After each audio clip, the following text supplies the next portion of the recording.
Kesiapsiagaan bela negara PNS di lingkungan Universitas Tadulako saat ini secara umum sudah berjalan.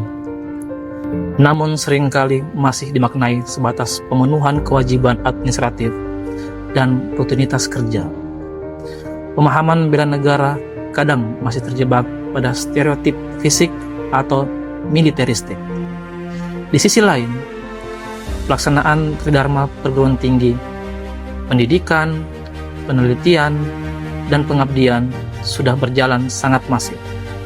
Namun ruh bela negara seperti menghasilkan riset untuk memecahkan masalah tata kelola, pengabdian yang mendirikan masyarakat, belum secara eksplisit dijiwai sebagai bentuk pertahanan negara non-militer. Kesibukan administratif juga sering membuat kesiapsiagaan fisik dan mental pendidik maupun tenaga kependidikan menjadi fluktuatif. Kondisi ideal yang diharapkan adalah PNS Universitas Tadulako memiliki kesiapsiagaan paripurna, yaitu sehat secara fisik, tangguh secara mental, dan memiliki etika moral yang tinggi. Bela negara diinternalisasi wujud nyata melalui kualitas tridharma. Dosen dan tenaga kependidikan tidak hanya mengajar, tetapi menjadi role model integritas bagi mahasiswa. Riset dan kajian inovasi pemerintahan maupun sains yang dihasilkan secara langsung berkontribusi pada kemajuan daerah dan nasional. Dengan kata lain, ruang kelas, laboratorium, dan desa binaan menjadi medan juang utama bagi PNS Universitas Tadulako.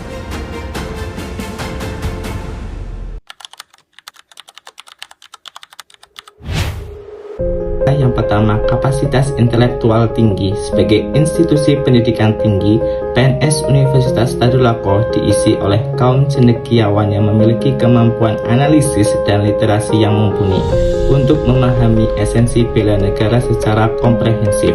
Yang kedua, infrastruktur tridharma. Adanya sistem yang sudah mapan dalam pengajaran, penelitian, dan pengabdian masyarakat yang bisa langsung dijadikan wadah aktualisasi nilai bela negara. Yang ketiga, keberagaman kampus. Lingkungan kampus yang multikultural menjadi miniatur kebinekaan yang memperkuat nilai cinta tanah air dan toleransi. Salah satu yang menjadi kelemahan ialah kelelahan administratif. Beban kerja ganda, mengajar, meneliti, mengelola jurnal atau administrasi, dan membimbing rentan menurunkan kesiapsiagaan fisik dan kesehatan mental para PNS. Kelemahan berikutnya adalah pemahaman parsial. Masih adanya anggapan bahwa bela negara bukanlah urusan akademisi, melainkan urusan instansi keamanan. Kelemahan yang terakhir adalah minimnya pemeliharaan berkelanjutan. Pasca Latsar, kegiatan pemeliharaan kesiapsiagaan jasmani dan rohani kadang tergeser oleh kesibukan akademik. Peluang atau opportunities. Yang pertama, kebijakan Merdeka Belajar Kampus Merdeka. Program ini memberi ruang luas untuk mengintegrasikan proyek kemanusiaan, bela negara, dan pengabdian masyarakat ke dalam kurikulum mahasiswa dengan dosen sebagai penggeraknya.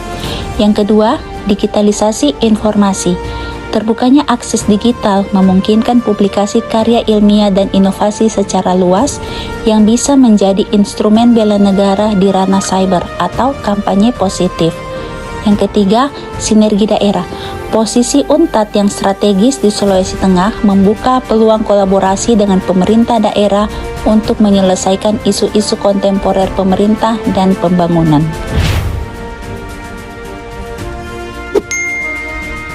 Kampus adalah sasaran empuk penyebaran disinformasi dan ideologi yang bertentangan dengan Pancasila yang dapat mengancam mental dan ideologi sivitas akademika. Yang kedua, apatisme generasi muda. Menghadapi mahasiswa Gen Z membutuhkan pendekatan bela negara yang adaptif dan tidak kaku. Jika salah metode justru akan menimbulkan resistensi. Integrasi nilai bela negara dalam kurikulum dan riset, mengarahkan tema penelitian dan pengabdian, termasuk publikasi jurnal ilmiah pada pemecahan isu-isu lokal dan nasional. Misalnya, riset mengenai inovasi kebijakan publik, tata kelola pemerintahan yang bersih, atau ketahanan lingkungan. 2. Optimalisasi kampus sehat, mengaktifkan kembali atau memperkuat rutinitas bina jasmani dan mental di tingkat fakultas maupun rektorat seperti olahraga bersama, konseling kesehatan mental bagi dosen atau pegawai, dan ruang dialog akademik yang inklusif.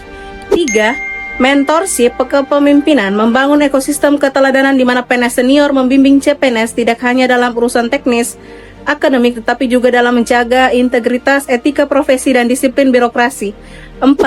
Literasi digital sebagai pertahanan cyber, mendorong PNS untuk ikut aktif membanjiri ruang digital dan konten akademik yang valid, mencerdaskan dan menangkal hoaks.